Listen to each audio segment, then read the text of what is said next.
Hei, nāc pastāstīšu, kā abonēt apdrošināšanu. Šis ir Jānis ar savu jaunu auto. Jāni uzrunā apdrošinātājs. Hei, Jāni, forši auto, bet tu esi domājis, ko darīsi, ja atgadīsies negadījums? Jānis atbild, nē, neesmu.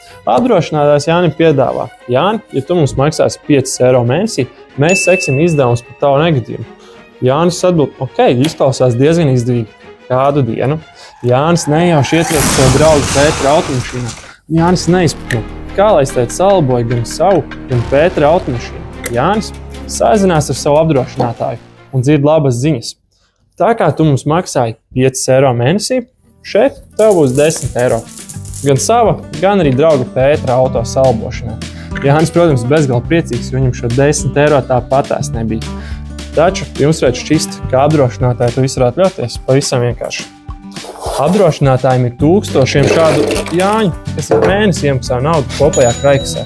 Un lielākā daļa no viņiem iztiek bez negadījuma. Taču atceramies, apdrošināšanas kompānijām ir savs aprēķins. Jāni, mēs esam priecīgi, ka ar tevi viss ir kārtībā, taču mums ir sliktas ziņas. No šī brīža tas ir riskants autovadītājs, un tev būs jāmaksā nevis 5, bet nu jau 10 eiro mēnesī.